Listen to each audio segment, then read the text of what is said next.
미국 경제지 포브스가 선정한 세계에서 가장 영향력 있는 여성 100인 가운데 무려 10년간 연속 1위를 차지한 사람이 있습니다.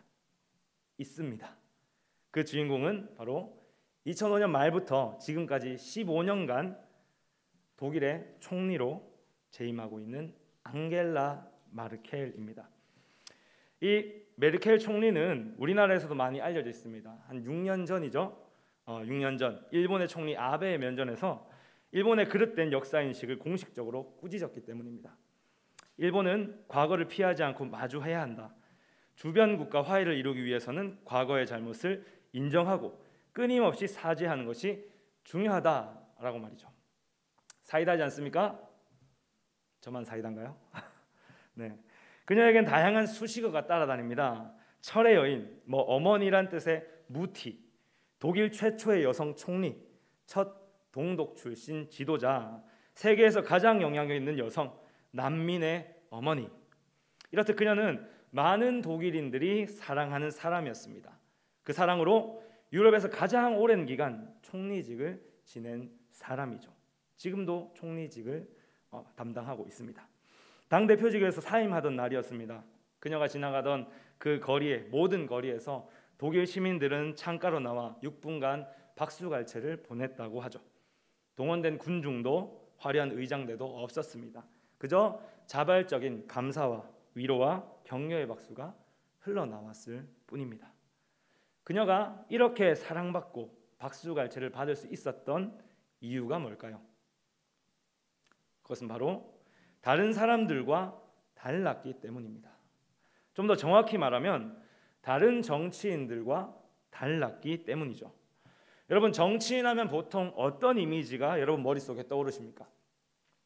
정치를 한다, 그렇게 생각한다면 되게 부정적인 이미지가 떠오르게 마련입니다. 메르켈은 정치인으로서 자신의 재산을 늘리지 않았습니다. 정치를 시작할 때 살았던 아파트에서 지금도 여전히 동일하게 살고 있고, 가정 도우미 없이 그냥 손빨래를 하면서 매번 같은 옷을 입으며 그렇게 다녔습니다. 총리지만 자신의 권위를 쓰지 않았고 허세를 부리거나 자기 위장도 하지 않았다고 합니다.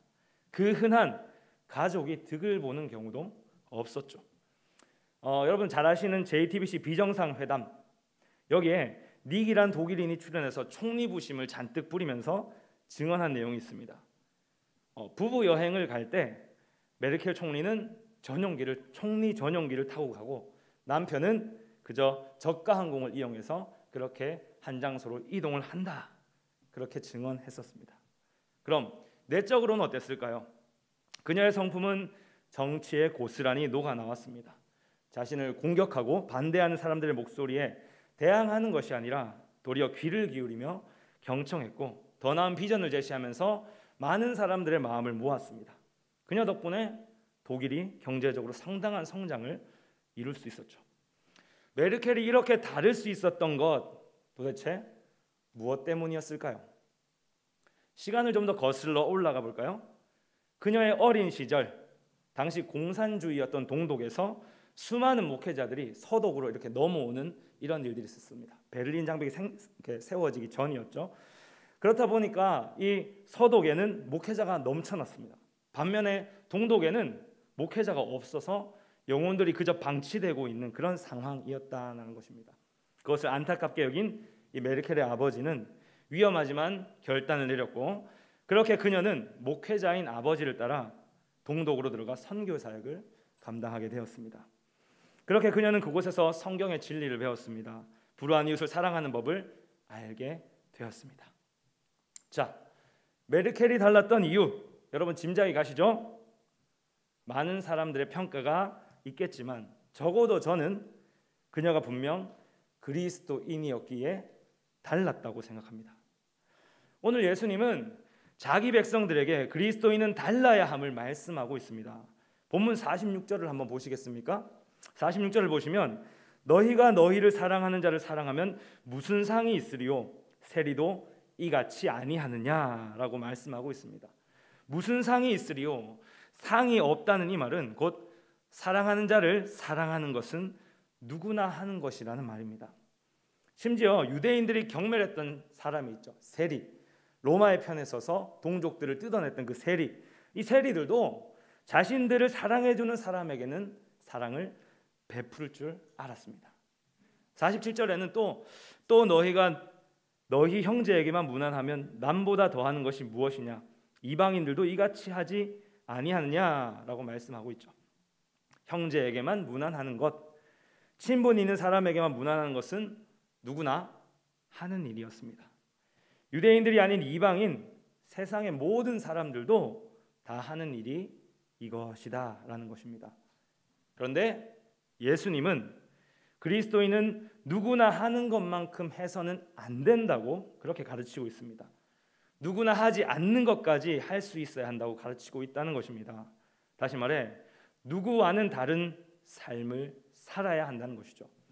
다른 삶, 그리스도인답게 산다는 것, 그것은 무엇입니까? 어떻게 살아야 할까요? 그리고 무엇을 얼마나 해야 되는 걸까요? 이 시간 우리 함께 말씀을 통해 참된 그리스도인의 모습을 살펴보고 예수님의 가르침에 합당한 하나님의 종들 다 되시길 소망합니다.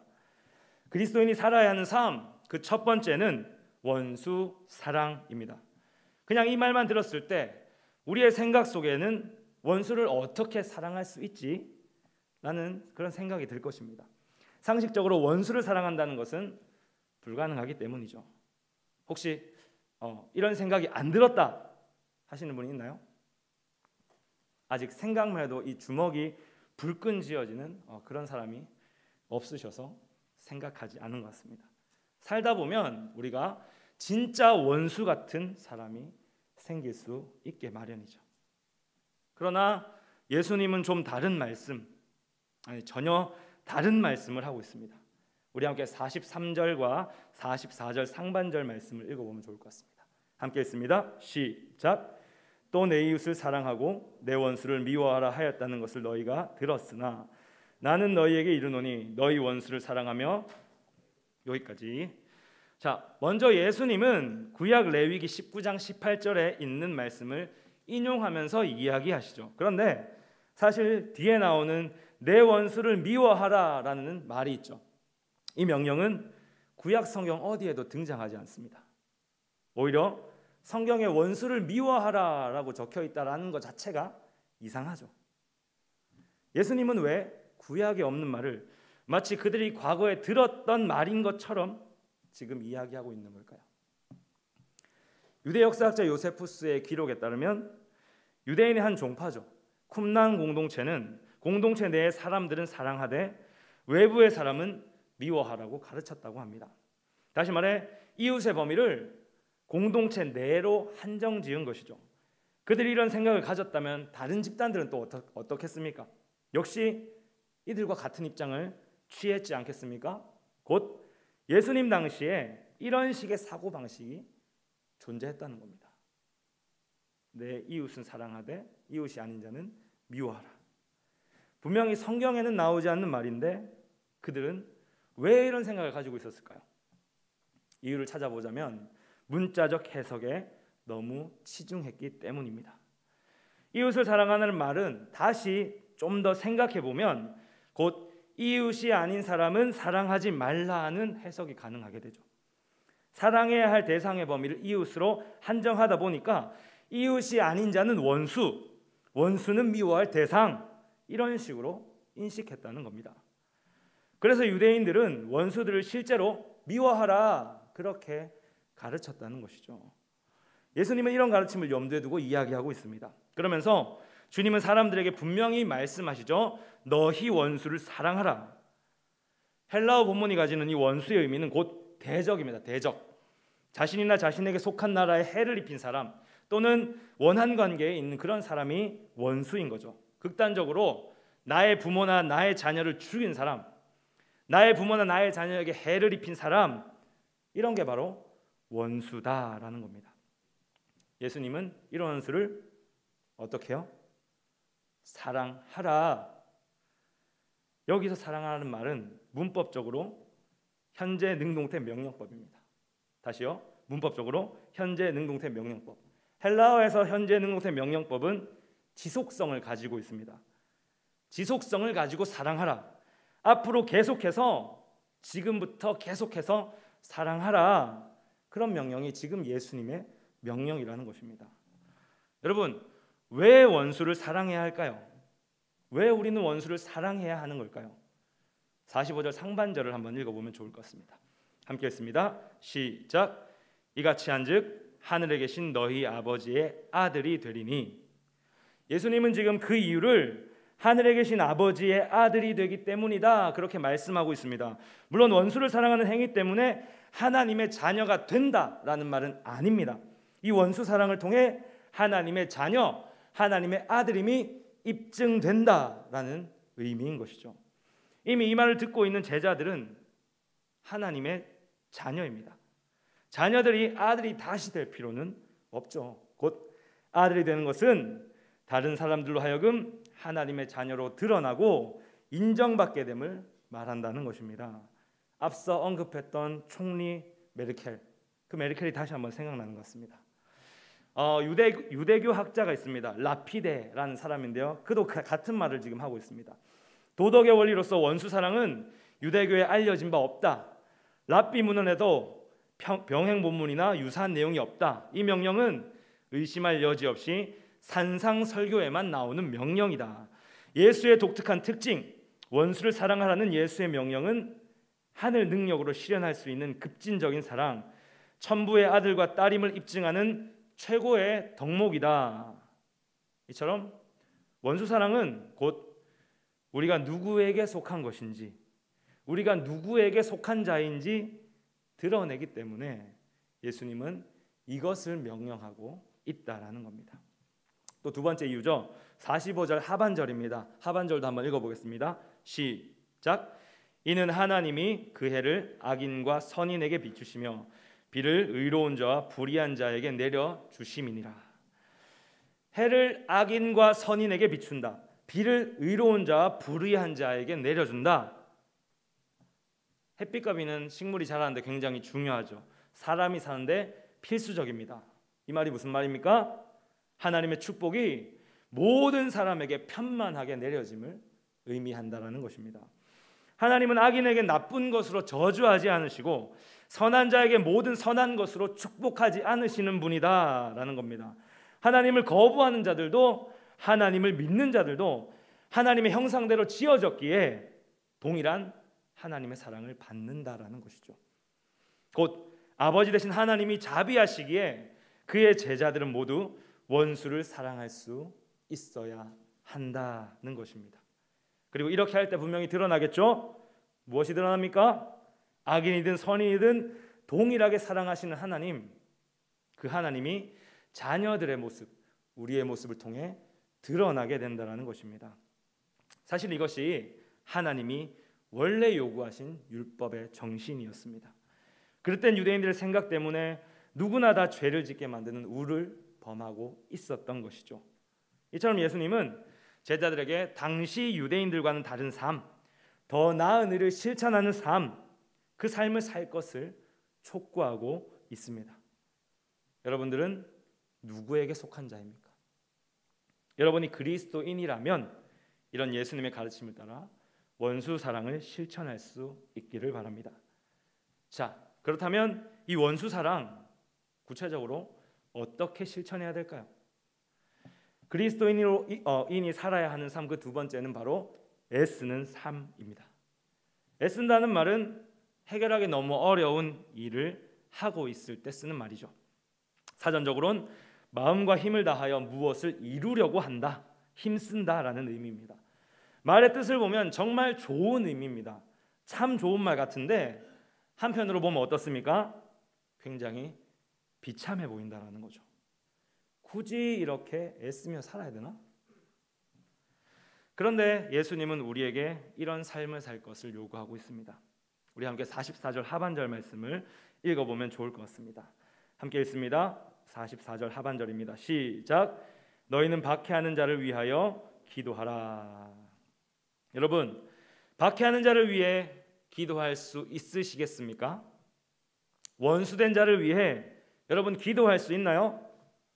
감히 말하지만 이건 거의 불가능에 가깝다라고 볼 수 있습니다. 다시 말해 애쓰지 않으면 결코 할 수 없는 일이 자신을 핍박하는 자를 위한 기도라는 것이죠. 그럼에도 예수님은 왜 이런 명령을 하는 걸까? 그것은 바로 기도가 원수를 사랑하는 대표적인 행위이기 때문입니다. 누군가를 사랑할 때는 희생과 배려가 필요하죠. 자기 희생이 있어야만, 배려가 있어야만 그 사랑이 드러나게 됩니다. 그런 의미에서 박해하는 자를 위한 기도는 나의 희생과 배려를 필요로 한다는 겁니다. 내 마음에 솟아나는 화, 복수하고 싶은 그 마음, 그걸 억눌러야 한다라는 것이죠. 기도하는 행위는 누구나 하는 것이 아닙니다. 하나님의 자녀이기 때문에 하는 것이죠. 또 이 기도는 대상을 저주하는 것이 아니라 대개 축복하는 것입니다. 원수를 위해 이런 행위를 여러분 할 수 있겠습니까? 희생이 아니라면, 배려가 아니라면 결코 할 수 없습니다. 그러나 우리는 이 일을 위해 애를 써야 합니다.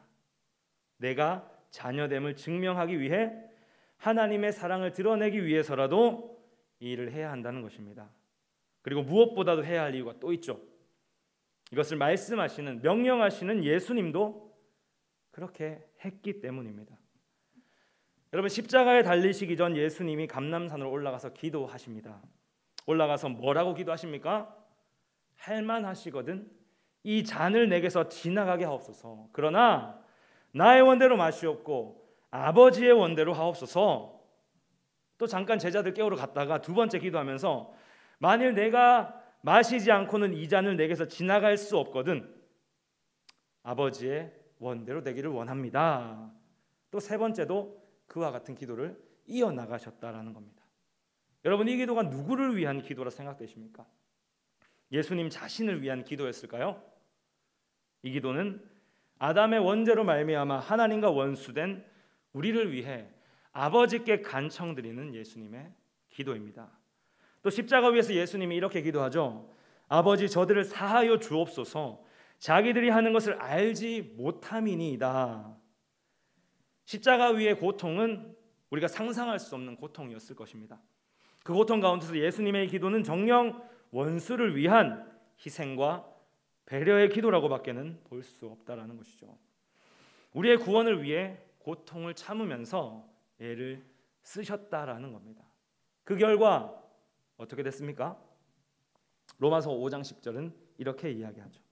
우리가 원수 되었을 때에 그의 아들의 죽으심으로 말미암아 하나님과 화목하게 되었은즉.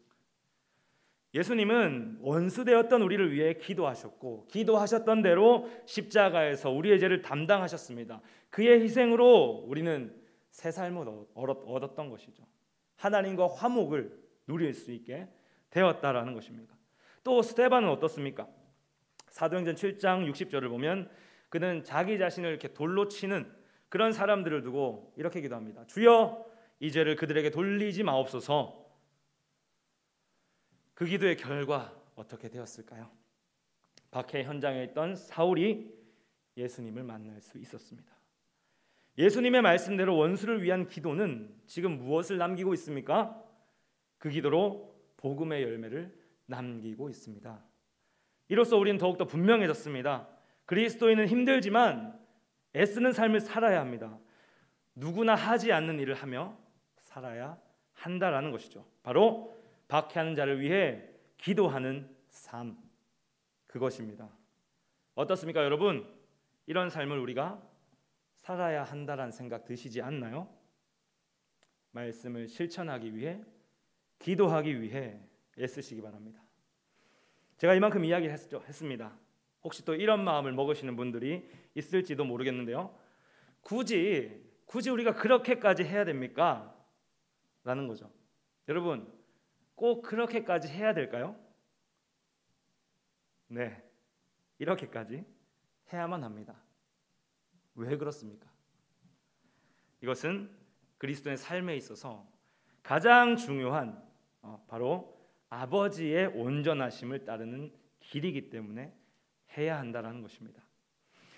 지금까지 우리는 율법의 완성으로서 바리새인과 서기관보다 더 나은 의를 다뤘습니다. 그 예수님의 가르침을 살펴봤었죠. 6가지 예입니다. 오늘이 마지막 예였습니다. 6가지 예였는데요. 여러분 기억하시죠? 살인, 간음, 이혼, 맹세, 보복, 오늘 마지막 원수 사랑.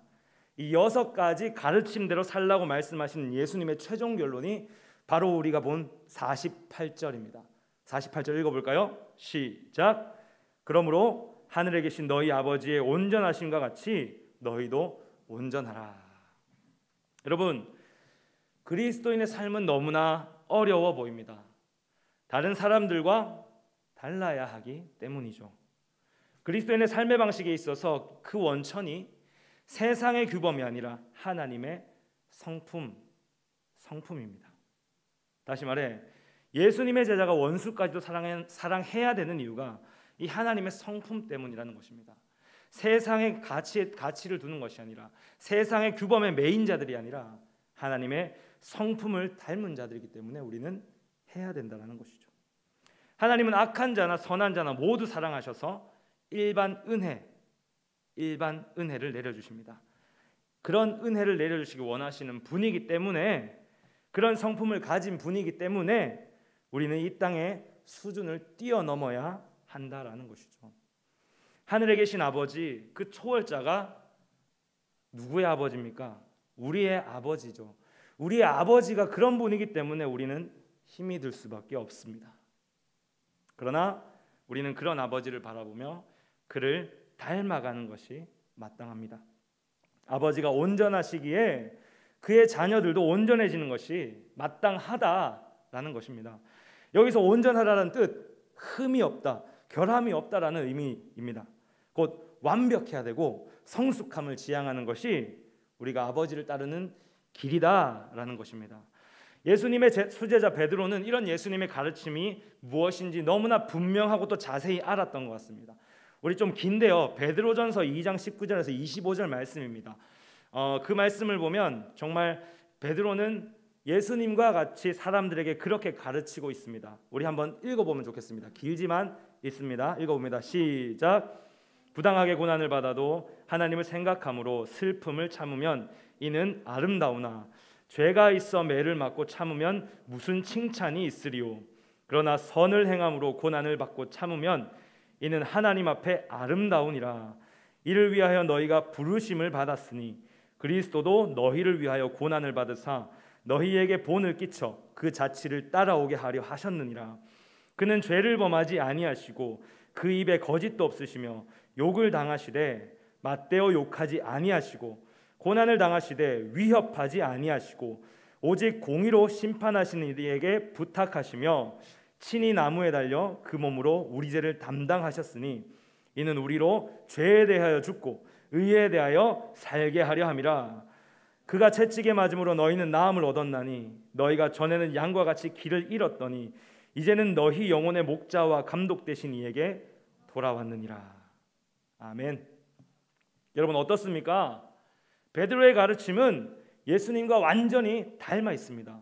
부당하게 고난을 받아도 슬픔을 참는 삶, 선을 행함으로 고난을 받고 참는 삶, 선으로 악을 이기는 그런 삶이 완전한 삶인 것이죠. 무엇으로 정리할 수 있겠습니까? 자기 희생, 자기 헌신입니다. 세상은 늘 자기 것을 챙기기에 바쁘죠. 내 것을 빼앗거나 나의 생활을 침해하면 굉장한 불쾌감을 드러냅니다. 자신이 소중한 시대, 그런 시대를 우리가 살다 보니까 희생이라는 말 전혀 어울리지 않습니다. 그래서 더 아쉬운 거죠. 아쉬운 게 있습니다. 이런 세상의 사람들과 우리는 분명히 달라야 되는데, 분명 우리는 아버지를 닮아서 완전함으로 나아가야 하는데 그렇지 못하다는 거죠. 요즘 시대는 이렇다, 요즘 시대는 원래 이래, 그러면서 우리가 점점 세상을 닮아가고 있다라는 사실입니다. 여러분, 교회 사람들과 주로 하는 이야기가 무슨 이야기입니까? 모이면 주로 신앙 이야기를 해야 하는데 모두 사는 이야기를 합니다. 돈 이야기, 집 이야기, 옷 이야기, 차, 맛집, 이런 이야기를 한다라는 거죠. 모두 이 땅의 것을 두고 이야기한다는 것입니다.